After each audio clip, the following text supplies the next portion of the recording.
বাবা, কিছু বলার ছিল। আমার এখন সময় নাই। বাবা, তুই এখান থেকে যাবি?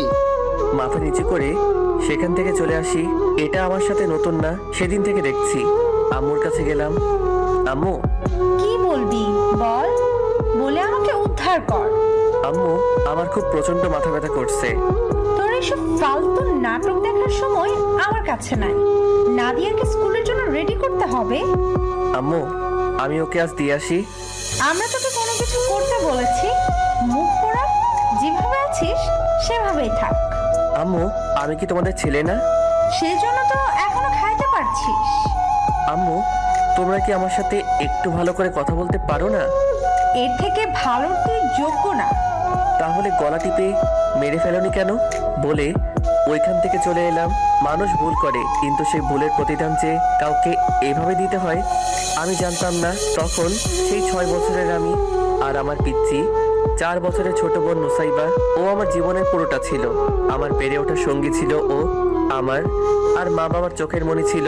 দিনের 4 ভাগের 3 ভাগ ও আমার কাছে থাকতো। সেদিন ও আমি 2 ভাই বোন পুকুরে গিয়েছিলাম। ও পুকুর পাড়ে দাঁড়িয়ে ও ছোট দাঁতগুলো বের করে আমার দিকে তাকিয়ে হাসছিল, কিন্তু পরের ডুব দিয়ে ওঠে আর আমার সে পিচ্চি বোনের মুখ আমি দেখতে পাইনি।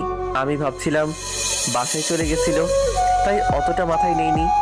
তারপর কিছুক্ষণ পর যখন বাসায় গিয়ে ওকে না দেখি, আবার পুকুর পাড়ে ছুটে আসি। এসে পুকুরের মাঝে একটা ছোট্ট পুতুলের মতো আমার পিচ্চি বোনটাকে ভাসতে দেখি। সেদিন আমি আমার বোনকে হারাই আর হারিয়ে ফেলি আমার সারা জীবনের সুখ। ও বেঁচে থাকতে মা বাবা যখন ওকে আমার চেয়ে বেশি আদর করত, আমি মা বাবাকে অভিযোগ দিতাম। কিন্তু ও মারা যাওয়ার পর এটাকে হিংসা বলে সবার কাছে আমি খুনি হয়ে যাই। বিশ্বাস করেন, আমার চোখের মণিটার প্রতি আমার বিন্দুমাত্র হিংসা ছিল না। আমার লাইফটা এখানেই শেষ হয়ে গেল। আমার মা বাবা কখনো বোঝেনি আমি ওকে হারিয়ে কতটা একা হয়েছি, কতটা কষ্ট পেয়েছি। উল্টা তারা আমাকে মানসিক আর শারীরিক নির্যাতন দুইটাই করে। আমার এখন পিচ্চি 2টা ভাই বোন আছে, কিন্তু আমি তাদের দ্বারের কাছেও যেতে পারি না।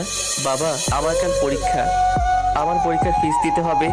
পরীক্ষার ফিস দিতে পারি, একটা শর্ত, জিপিএ 5 পেতে হবে। আচ্ছা। সেদিন বাবা পরীক্ষার ফিস দিয়েছিল, কিন্তু সে টাকাটা আমার লাইফে আরেক বিপদ ডেকে আনে।